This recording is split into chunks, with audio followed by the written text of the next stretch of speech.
எல்லாருக்கும் வணக்கங்க. நான் உங்கள் பணித்தொழி சங்கர். ஒரு சிறிய நாட்டில் ஒரு சட்டம் இருந்துச்சு. அந்த நாட்டுக்கு யார் வேணாலும் மன்னராகலாம்.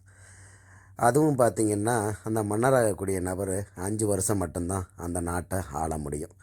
அதுக்கப்புறம் ஒரு வினோதமான சட்டமும் இருந்துச்சு. அது என்னென்னு பார்த்திங்கன்னா, அந்த 5 வருஷம் ஆளக்கூடிய அந்த மன்னரை அந்த 5 வருஷம் முடிஞ்சதுக்கப்புறம் பக்கத்தில் இருக்கக்கூடிய கொடூரமான விலங்குகளும் விஷப்பூச்சிகளும் நிறைஞ்ச காட்டில் கொண்டு போய் விட்டுருவாங்க.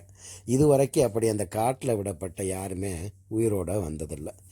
இதுக்காண்டியே பயந்து மக்கள் எல்லாம் யாருமே இந்த பதவிக்கு ஆசைப்படுறதே இல்லை. அதில் சில பேருக்கு ஆசை இருந்தாலும், இது என்னடா வம்பா இருக்குது, 5 வருஷம் முடிஞ்சதுக்கப்புறம் யார் நம்ம உயிரை விடுறது, அங்கே போனால் யாருமே இது வரைக்கும் உயிரோடு திரும்பினதில்லையே, இது நமக்கு தேவையில்லை அப்படின்னு நினச்சி யாருமே முன் வரல. ஆனால் ஒருத்தன் மட்டும் நான் இந்த பதவிக்கு வர ஆசைப்படுறேன் அப்படின்னு ஏற்றுக்கிட்டான். அவனுடைய பதவி காலமும் முடிஞ்சிச்சு. 5 வருஷம் முடிஞ்சதுக்கப்புறம் மக்கள் எல்லாம், வாப்பா சட்டத்துப்படி உன்னை காட்டில் விடணும் அப்படின்னு படகை அலங்கரித்து படகுல கூட்டிக்கிட்டு அந்த காட்டை நோக்கி போனாங்க. ஆனால் என்ன ஒரு ஆச்சரியம், அந்த காடு அங்கே இல்லவே இல்லை.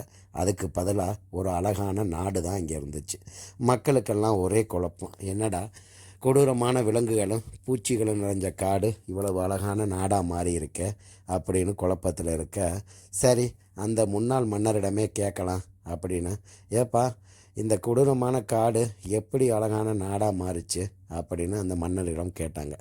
அதுக்கு அந்த மன்னனும், நான் பதவியேற்ற முதல் வருஷத்திலேயே பல வீரர்களை அனுப்பி இந்த காட்டில் இருந்த கொடூரமான விலங்குகள் விஷப்பூச்சிகள் எல்லாத்தையுமே அழித்து இந்த காட்டுப்பகுதியை மனிதர் வாழக்கூடிய ஒரு சிறப்பான இடமாக மாற்ற சொல்லிட்டேன்.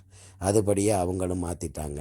அது மட்டும் இல்லாமல் 2வது வருஷம் விவசாயத்தில் சிறந்து விளங்கக்கூடிய பல மக்களை அனுப்பி இந்த காட்டுப்பகுதிகளை சிறப்பாக்கி நல்ல பண்பட்ட நிலங்களாக மாற்றி மக்களுக்கு உணவு தயாரிக்கக்கூடிய சிறந்த விளைநிலங்களாக மாற்றிட்டேன். அதோடு நிற்காமல் 3வது வருடம் கட்டடக்கலையில் சிறந்து விளங்கக்கூடிய வல்லுநர்களை அனுப்பி அங்கே மக்கள் சிறப்பாக வாழக்கூடிய வகையில் நல்ல வீடுகளும் நல்ல கட்டடங்களையும் உருவாக்கி, அது மட்டும் இல்லாமல் ஒரு சிறந்த அரண்மனையும் கட்டும்படி உத்தரவிட்டிருந்தேன். அதையும் அவங்க செஞ்சிட்டாங்க. 4வது வருஷம் நிர்வாகத்துறையையும் அனுப்பிச்சு நாட்டை நிர்வகிக்கக்கூடிய அனைத்து வேலைகளையும் பார்க்கும்படி உத்தரவிட்டிருந்தேன். அவங்களும் தங்களுடைய வேலையை சிறப்பாக பண்ணிட்டாங்க அப்படின்னு சொன்னானா.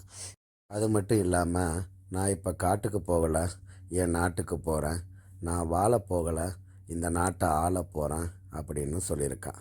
இதில் இருந்து நம்ம எல்லாத்துக்கும் என்ன தெரியுது அப்படின்னா, ஒரு திறமை உள்ள மனிதன் தொலைநோக்கு பார்வையும் நல்ல சிந்தனையும் இருந்துச்சுன்னா எப்படிப்பட்ட சூழ்நிலையையும் தனக்கு சாதகமாக பயன்படுத்திக்குவான்.